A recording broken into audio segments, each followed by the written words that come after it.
Hello everyone and welcome back to our physics series where we are making a pinball game to help demonstrate some of the core concepts of applying physics in your game. In the last episode we looked at physics materials, and in this episode we're going to be taking a look at creating rebounders inside of our pinball field, and in particular looking at the hit events and how we generate them on a physics object. So let's jump in and take a look. So when you enable a object for physics, you'll notice with it, if we go to the event graph and add a hit event, it won't determine a hit. So if I do print string, and if you keep your eye on the left hand side, you'll see that it won't print anything at all. Okay, so the reason why that's the case is because when you enable physics on it, you need to explicitly tell it to return hit events when it collides with stuff, and that's handled in the collision settings. You'll see in here, simulation generates hit events. Turn that on. Now, a lot of people mistakenly click this on when they don't need to, because if this wasn't a physics object, that would work just fine. But because it's physics, we need to turn it on. So if you're not doing physics, you don't need to turn it on. You can leave it off. But in this case, we do. So we want to turn it on. And if we leave that as it is and hit play, you can see it's now generating loads of hellos. And the reason why is because it's rolling along the floor and that's generating lots of hit events. Okay, so that's exactly what we want to see. However, I want to make a little rebounder. So I'm not worried about hit event on this thing. I'm worried about hit event on something else. And we're going to go ahead and create a rebounder class. So I'm going to go to blueprint class, choose actor, rebounder. Look at rebound, we'll call it. And in here, we're going to add a static mesh component. I'm going to leave it blank. I'm not going to fill it in. And the reason why I'm not going to fit it in is because then I can now assign any mesh I want to this and it would work just fine per instance. All I need to do is I need to make sure that the stack mesh has that generate hit events turned on as well. If you don't have that on, the hit event on here won't react to physics objects. So now on your event graph here, if I go add a hit event, we'll see it print string. So we'll put this into the scene and add a mesh to it. Okay, so as I put our rebound object into the scene, and I want to assign a stack mesh to it. So I'm going to go to its stack mesh component and choose a cylinder. And I'm just going to scale this thing like so. And I want to rotate the whole object to the floor. Now be very careful when moving this thing or scaling it or rotating it that you don't have the stack mesh selected. You want to make sure you've got the top bit selected because that's the whole actor. So let's rotate that now to -0.65. And we can put that onto the floor here. Like so. Let's just do that. There you go. Okay, so I want it to bounce off of this thing. So the rebounder is going to add another impulse based upon the event hit. And what I'm going to do here is I'm going to take the other component here, which is a primitive component, and I want to apply an impulse to it. So we're going to do add impulse, and we'll do add impulse at location. And the location of the hit will go into location, and the impulse is going to be the hit normal multiplied by a force that you want it to do. So we're going to multiply that into the impulse there. And let's just change this to a float. Simpler for us. And let's start off with, say, 6,000. See how that goes. And hit plate. And let's see what happens when it hits the rebounder object. So you got a little bit of a push there up. Oh, it's going to go right down the hole, isn't it? Yeah, rebound object's going to rebound it off just fine by the looks of it. Let's go back here and see what happens there. Boom. Okay.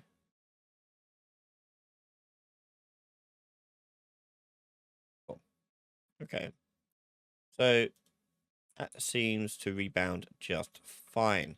So we want to do that same thing for any other rebound that we make. And in pinball machines, you've got like triangle shaped ones, you've got disc based ones like this, you've got all sorts. So let's do a triangle based one. And let me go back to my modeling mode. So for modeling mode here, I'm going to just go to the side here, and let's just drag in what would be the best one to start off with. Probably a box. Let's change this down to 100, 100, 100. And actually increase the size of that. Let's do 500 by 500 by 500. Oh, not 500, 100 in height. There you go. And I'm going to cut one of the corners off. So let's go to mesh. Actually, model. Group edit. And in here, I just want to cut off the corner here. So what I'm going to do is I'm going to connect these two lines up. So I'm going to click on our vertices here. Do insert edge. Oh, not going to let me do it that way. Do it that way instead. Enter to finish that off. And we'll do the same for the bottom. Insert edge. And there we go. And now I'm going to select and delete these faces I don't need anymore. And I want to bridge this hole up. So let's select the edge selection. And let's select all of this up. Go fill hole. There we go. And we're going to give a bit of rounded edges on these edges here too. So we're going to click on that edge there. Edge there. Holding down shift at the same time. And that edge there. And I'm going to bevel it. So we click on bevel. And we want to change the distance of this. So bevel distance, we'll go, let's do 50, like that. And we also don't want it to be flat like this, so what we need to do is give it more subdivisions. So on the subdivisions, where it says 0, I'm going to change that to say 3, maybe 4, 5. Maybe it. We'll look at that. Yeah, I think that's good. Set that change there. And there's our shape. And whenever you make a shape, it's going to appear in your worlds folder. So if I go to the maps folder, you'll see here we've got generated objects. And this generated object we're going to make as the rebounder. So let's go snake mesh there. And select it. Okay, it's nice and big because the scale of this was quite large before. I'm just going to return it back to normal. And there we go, we've got a rebounder. So let's now put that into our scene here. I'm going to turn on surface snap.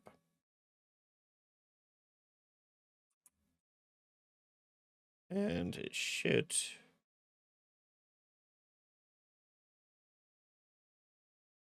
work. I don't know why it's not working. But anyway, we'll just put it into the scene manually. Let's put a few of these in here. Oh, apologies. That's why we're working. I was selecting the mesh, not the amount of time. I do this quite a lot by accident. So be very careful not to have that selected when you're doing that. Yeah, so we can now change the size of this one and hopefully it'll snap. Yeah, there you go, snapping now. Okay, and do that.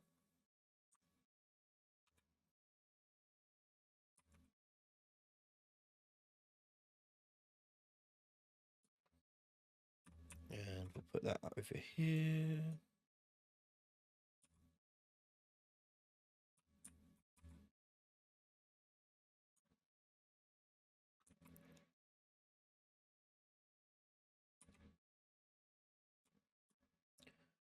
Make sure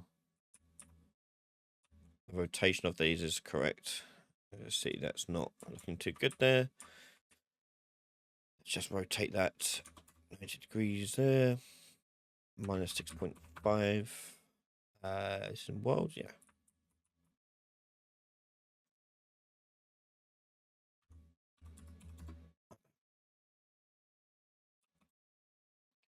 We're going to change it to local. There you go. Be probably better. So change it to local here allows me to rotate it and keep that incline I wanted. Let's take a look at that in action. Let's see our rebounders working like that.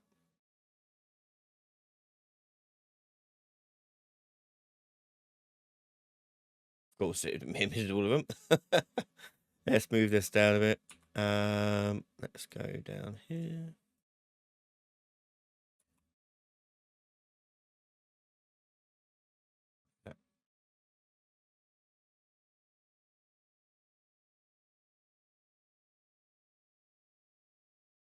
I will hit one.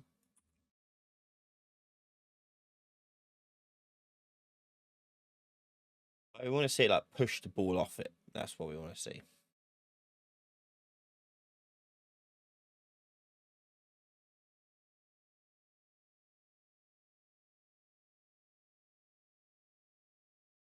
Okay, so I want my rebounder to actually kick it a bit more. So let's go back to our rebound code and increase the value here.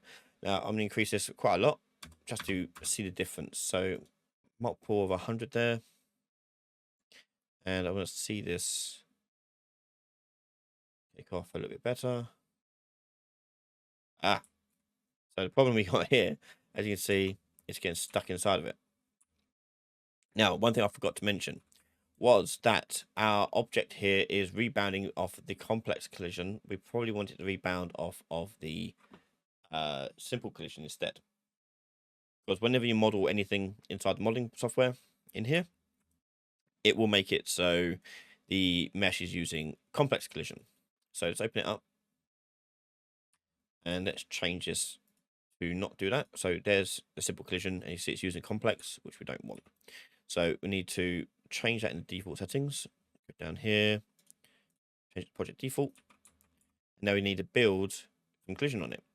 And what we can do is we can use the dops here to make life a little bit easier. So I'm going to dop it in the Z, I believe. Yep. And we'll get a good approximation there. Happy with that. And let's see how that behaves now. And I think the normal needs to be negative as well. Yeah, needs to be negative. We need to push it out.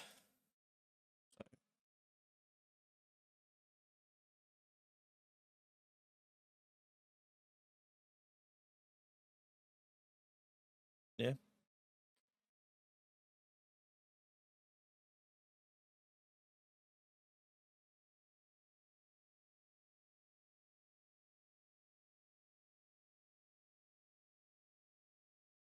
Cool. And we're starting to get that rebounding effect that you want to see in a pinball game. So to recap, we want to, when creating an object, you want to keep it a simple collision as best as possible, especially when you're doing physics. And when you're doing hit normal, we want it to put it out. So we're going to do negative here, not positive. That's what I was doing wrong. And I'm actually going to turn it down a little bit and bring it down to 5 there instead. Okay, but obviously, as I mentioned every time, tweak the numbers to your own liking. It does depend on the size and locations and things like that. So do mess about those numbers as you see fit. So there you go, we've now got rebounders. And what's important about that is we've got the hit events, because the hit events is also how we're going to determine the scoring of our pinball game. So in the next episode, we're going to start looking at how to score and add points based upon the hit events that are happening in your game. Now, part of that is also going to be me messing around with the map here. So I'm not going to do anything new, but what I'm going to do between now and the next episode is I'm just going to place things into our scene, using the rebounders, using different shapes and placements of these things to basically pad out our scene a little bit. But by all means, do that yourself too between now and the next episode. If you want to support the channel, head over to patreon.com/Ryan Laley, where your donation will go to supporting the channel and us making these videos. In return, you get all our videos early before everyone else. So massive thank you to everyone over there who is supporting the channel, as well as all our YouTube members too. Thanks for watching, make sure you're subscribed, and I'll see you all in the next part.